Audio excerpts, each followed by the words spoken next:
Comenzó la cuenta regresiva. 60 días, ya pasaron 3, queda menos tiempo. Irán le da ultimátum a las potencias del mundo para que protejan el acuerdo nuclear. Vladimir Putin y el presidente Macron dicen lo mismo. El culpable es Donald Trump. Donald Trump, que parece bestia herida, envía bombarderos, destructores, portaaviones hacia Irán, presiona militarmente y psicológicamente. Tan solo hace unas horas alertó a los barcos comerciales, dijo que pueden ser atacados. Irán alerta por su parte de las fake news. Quedan menos de 60 días y todos se preguntan ¿qué es lo que va a pasar? Soy Roberto de la Madrid y esta noche en Detrás de la Razón, la crisis nuclear que le quita el sueño a Donald Trump.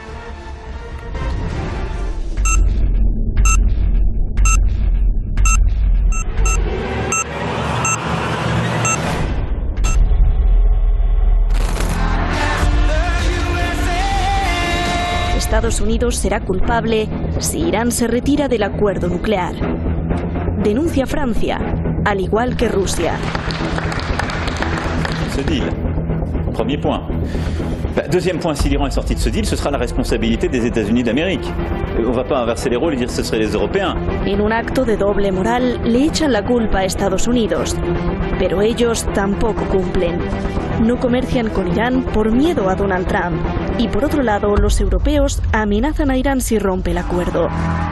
Instamos encarecidamente a Irán a que continúe cumpliendo con sus compromisos en virtud del acuerdo nuclear en su totalidad, como lo ha hecho hasta ahora, y se abstenga de dar pasos hacia una escalada. Rechazamos cualquier ultimátum y evaluaremos el cumplimiento de Irán con sus compromisos nucleares. Firman Reino Unido, Francia, Alemania y la Unión Europea. El gobierno iraní dice que no puede ser que Irán no goce de los beneficios del acuerdo nuclear y solo tenga limitaciones.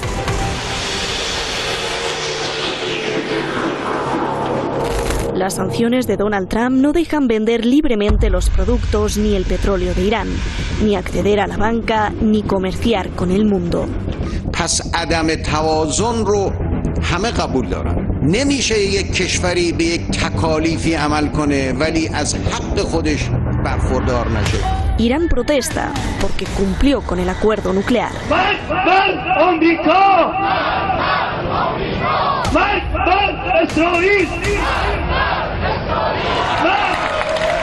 I think I'll be a neutral in this one. Lo rompió y ahora, como comedia, dice que quiere un nuevo acuerdo. What they should be doing is calling me up, sitting down, we can make a deal, a fair deal. We just don't want them to have nuclear weapons. Not too much to ask. Irán rechaza negociar con quien rompió el pacto. So all of a sudden he decided to leave the negotiating table. So why he has not answered this, proposing to have fresh rounds of talks with Iranians, with this history of just tearing apart a nuclear En medio de todo esto, Estados Unidos envía bombarderos B-52. Despegaron de Luisiana y hoy ya aterrizaron en Qatar, frente a Irán.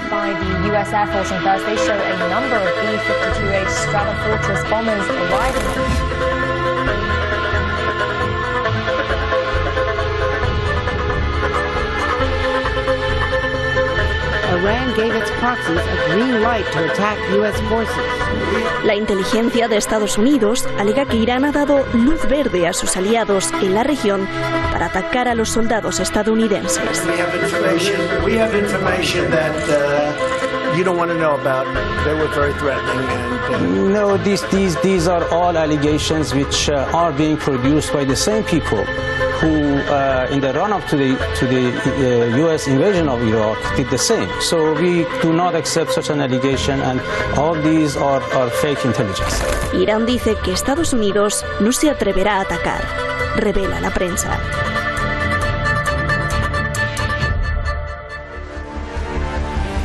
Muchísimas gracias al equipo Detrás de la Razón, muchísimas gracias al equipo allá también en Madrid, muchísimas gracias a usted siempre por estar protegiendo el programa. A ver, la pregunta con que iniciamos este programa es, Donald Trump acaba de decir que no quiere lastimar a Irán, por lo que le encantaría que los líderes de Irán le llamaran para sentarse a negociar. Yo te pregunto, ¿esto no es ridículo si él rompió el acuerdo? Vayamos con nuestros analistas para que contesten esta pregunta. Está con nosotros Mohammad Mohammadi, analista internacional en Madrid, y Andrés Pierantoni, analista político. Comienzo contigo, Andrés. La primera pregunta, como dije, por favor. Bueno, efectivamente la posición de Irán expresada por el embajador iraní en Washington es bastante lógica. No tiene sentido aceptar ese ofrecimiento del presidente Trump después que el mismo presidente Trump rompió hace un año prácticamente el acuerdo, y además el presidente Trump ha hecho una acción de presión muy fuerte. Último ha sido la declaración del embajador en contra de los países europeos que quieren mantener el cumplimiento del acuerdo nuclear con Irán. La última fue la declaración del embajador de Estados Unidos, creo que fue ayer o hoy mismo en Alemania, presionando a toda la comunidad empresarial alemana, diciendo que si comerciaba o hacía cualquier negocio con Irán iba a sufrir las sanciones de Estados Unidos de forma bastante agresiva. Eso, actitud de Trump, es evidentemente, en primer lugar, no tiene nada que ver con el problema nuclear, tiene que ver con otros temas que seguramente vamos a conversarlo a lo largo del debate, y prácticamente está haciendo lo mismo que ha hecho con Kim Jong-un. Trata con una actitud agradable de hacer olvidar todo un pasado no muy lejano de ataques, en este caso en contra de Irán, como si no hubiese pasado nada y se pudiera establecer y restablecer un diálogo. No tiene sentido, evidentemente, y como pasó con el caso de Corea, si Irán aceptara entrar en conversación en este momento con el presidente Trump, sería un fraude para Irán. Bien. Mohammad, un gusto saludarte. Donald Trump ha estado diciendo que le encantaría recibir una llamada o una comunicación de Irán para conversar. Dos preguntas. La primera, ¿hay la posibilidad de que Irán haga lo mismo que el líder de Corea del Norte, quien le envió mensajes, una carta y comunicaciones a Donald Trump para sentarse a negociar, ya que Corea del Norte también fue traicionado por Estados Unidos? Por favor. Muy buenas tardes, Roberto. Muchas gracias por la invitación. Es un placer volver a estar contigo en ese programa. Creo que no hace falta ningún análisis al respecto. El líder supremo de Irán acaba de dejar claro que no va a haber negociaciones con el actual gobierno de Estados Unidos de América en estas condiciones actuales.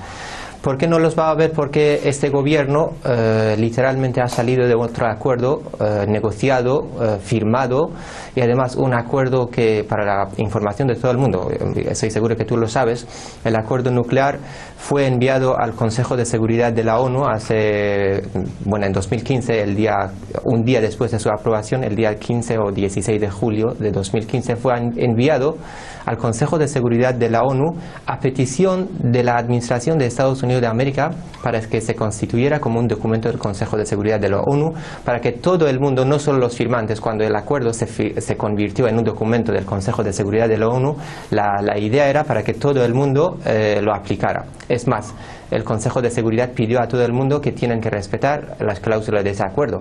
Y cuando Estados Unidos, el actual gobierno me refiero, el presidente Trump sale de ese acuerdo, literalmente presiona a los demás para que no lo respetan. ¿Cómo queremos esperar de Irán para que pueda entrar en negociaciones otra vez con Estados Unidos? Irán ha dejado claro que negociaría, pero ¿cuándo negociaría? Primero, la condición lógica es que Estados Unidos tiene que volver a adherirse al acuerdo nuclear y después ya negociarían otros temas. Pero el primer argumento es que tienen que volver a lo que estaba firmado y estaba aprobado.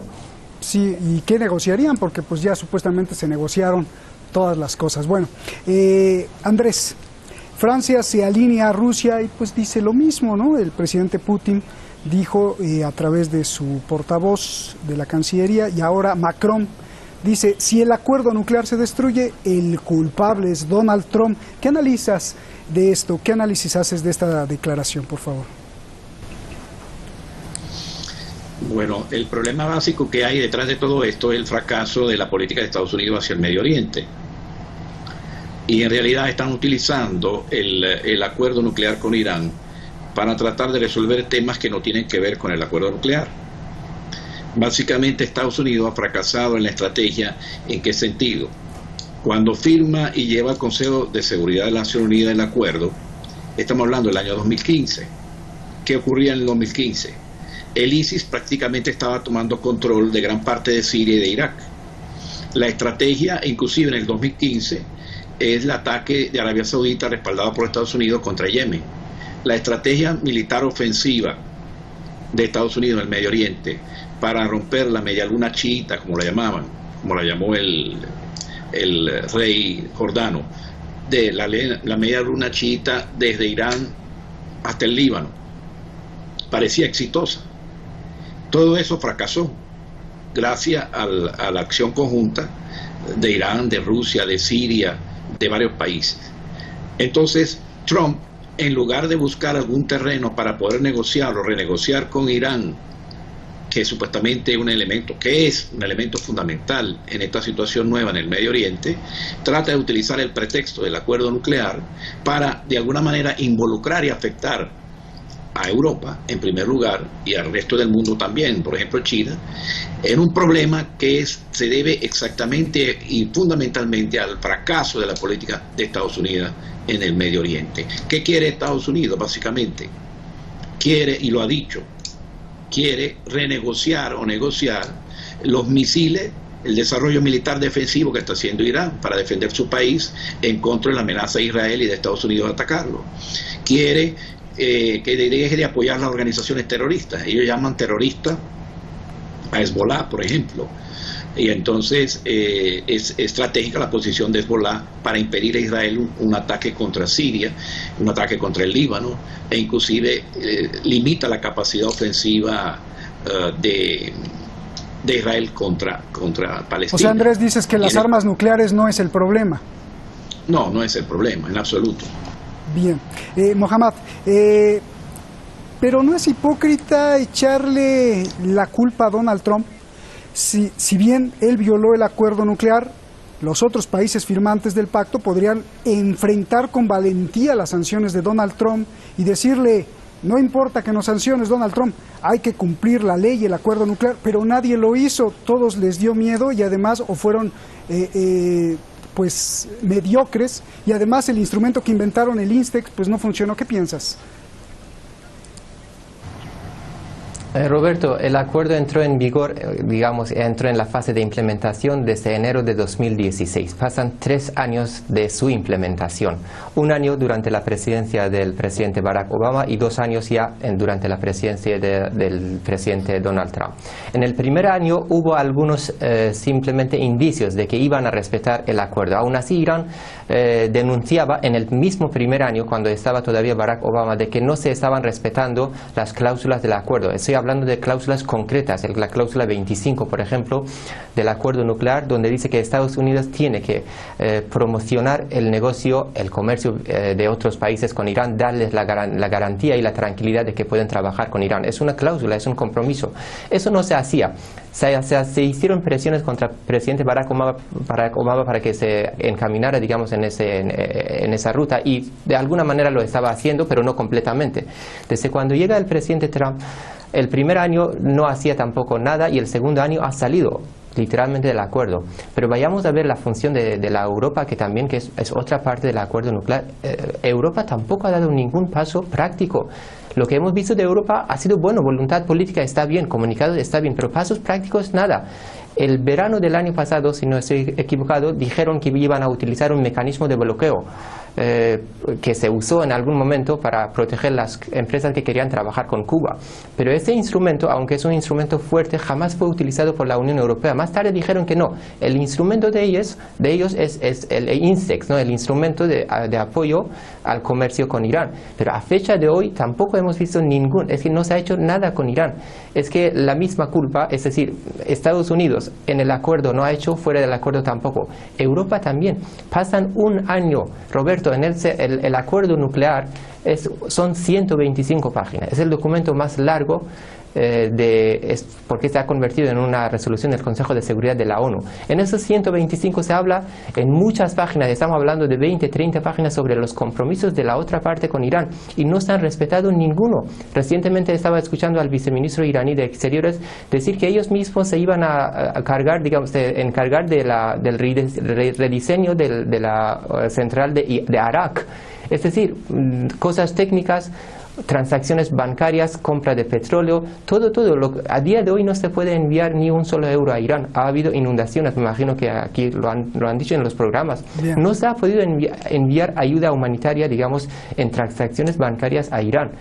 La Unión Europea es...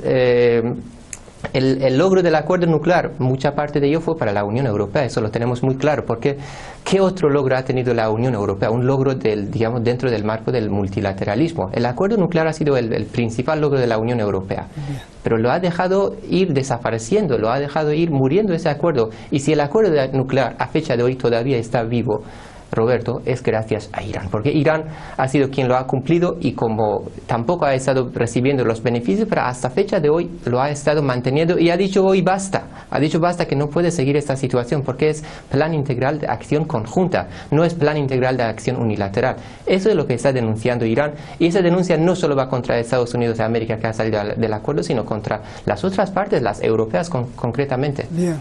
Sí, porque hasta China dejó de comprar tanto petróleo como lo hacía antes, ¿no? Ahí vimos los niveles que han bajado. Bueno, Andrés, vamos a la situación también muy preocupante. Estados Unidos ha enviado portaaviones, destructores, bombarderos, F-35, estos aviones de última generación, hacia las aguas iraníes. Su argumento: la inteligencia de Estados Unidos revela que Irán ha dado luz verde para atacar a los soldados estadounidenses. Yo te pregunto, ¿qué posibilidad hay de que esto sea cierto, o qué posibilidad más bien hay que todo esto sea un invento, como las armas de destrucción masiva de Saddam Hussein, que nunca encontraron y que se usaron para atacar a Irak? Por favor. Bueno, en primer lugar, no tenemos que olvidar que quien tomó una posición agresiva contra la Fuerza Armada de Irán fue Estados Unidos, cuando declaró terrorista el cuerpo de la Guardia Revolucionaria de Irán, que reportan directamente al líder de Irán. Entonces, por su parte, lógicamente, Irán dijo que iba a considerar terrorista las fuerzas especiales y otras fuerzas de Estados Unidos cuando actuaran en la región, como de hecho lo han sido. Los principales promotores del terrorismo en Medio Oriente, y no solo en Medio Oriente, sabemos que son los organismos de inteligencia y las instituciones norteamericanas de Estados Unidos. Entonces, pero ese no es el hecho. El hecho real es de que si sigue la asfixia o el intento de asfixia financiera, económica en contra de Irán, lógicamente puede en un momento determinado Irán decidir que, así como se le está afectando la exportación de petróleo, derivados y otros productos como el acero, el cobre, el aluminio, etcétera, al resto del mundo, igual Irán tendrá derecho de limitar las exportaciones de Aramco, de Arabia Saudita o de las petromonarquías a través del estrecho de Hormuz. Entonces, eso evidentemente es el pánico que tiene, la razón por la cual, como decía al principio, tiene problemas de tranquilidad el señor Trump, porque evidentemente una acción de ese tipo afectaría un porcentaje significativo de las transacciones petroleras internacionales y produciría una estampida en los precios del crudo justo en víspera de un año electoral, y ustedes saben y todos sabemos que si algo impacta al consumidor norteamericano, estadounidense, y molesta, es el aumento en los precios de la gasolina y los combustibles. Por consiguiente, todo este despliegue militar tiene que ver como una especie de acción disuasiva en contra de cualquier respuesta de tipo militar o para tratar de limitar el tráfico por el estrecho de Hormuz. Bien.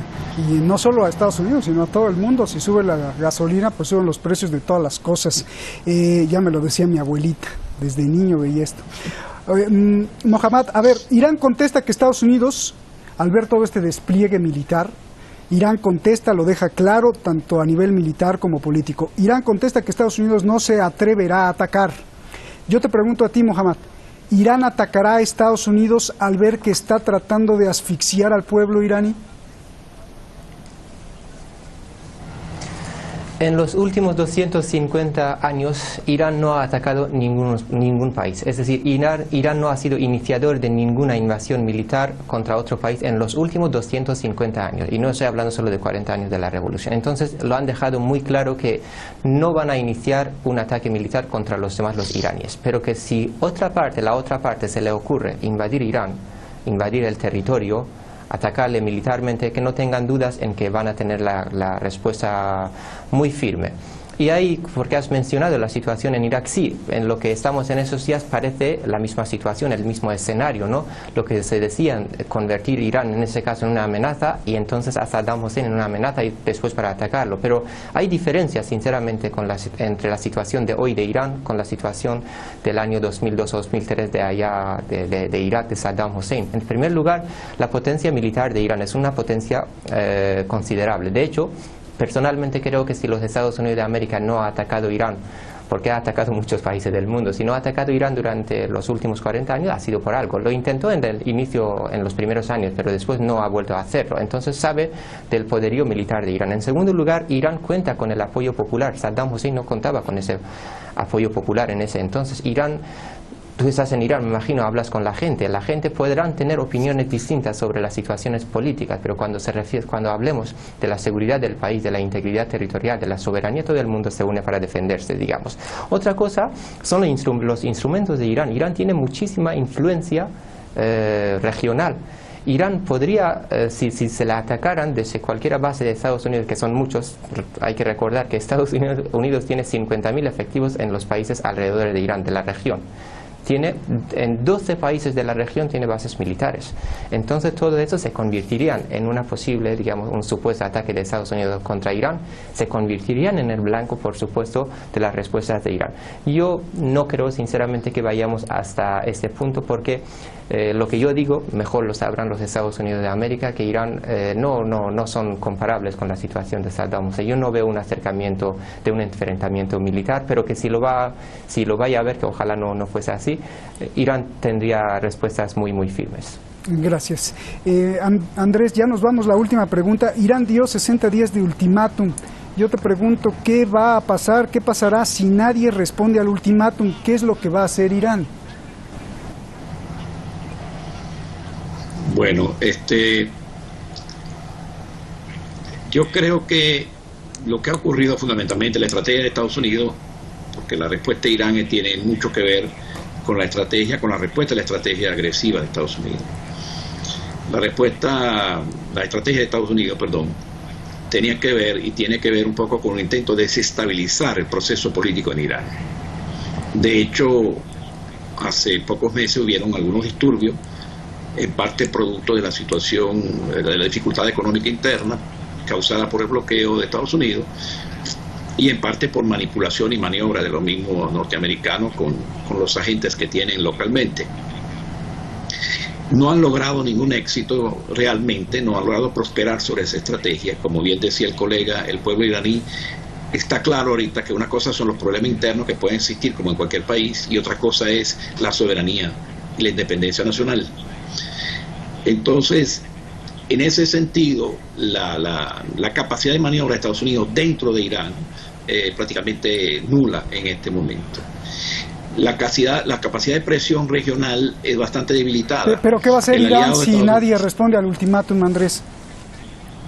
Bueno, yo creo que Irán, en primer lugar, quizá vaya a asumir un papel más activo a través de los socios, los aliados que tiene en la región, en cuanto a una respuesta más firme de Palestina, más firme de Hezbollah, más firme de Ansarullah, en cuanto a los intentos de invasiones y etcétera. O sea, va a responder en primer lugar sobre los escenarios regionales en el terreno militar y eventualmente después de ser indispensable siempre tiene la carta del estrecho de Hormuz. Pero yo creo que inicialmente va a responder en el frente libanés, en el frente palestino y en el frente de yemení. Muchísimas gracias a los dos, Mohammad, gracias. Hay tema para 2, 3, 4, 5 horas de programa, pero solo tenemos media hora. Gracias, abrazos a los dos, buenas noches aquí en Teherán. Gracias a ti. Siempre que hundan a alguien, que le hagan daño a alguien, que maten a alguien, no le crea lo que dicen, por favor. Mejor pregúntese usted mismo a quién le beneficia ese hecho. La política del mundo, usted ya lo sabe, es peor que un solo criminal. Nunca le van a decir la verdad. Y recuerde que los detectives, para hallar a un criminal, siempre se preguntan eso: ¿a quién le conviene ver a alguien eliminado, hundido, muerto, sancionado, asfixiado? Y por ahí empiece a preguntar. Es lo primero que nos dicen en criminología y en el mundo. Mire que hay mucha gente criminal. ¿A quién le conviene ver a Irán sancionado? ¿A quién no le conviene ver que Irán sea el principal productor de petróleo y de gas en el mundo? Piense. Gracias.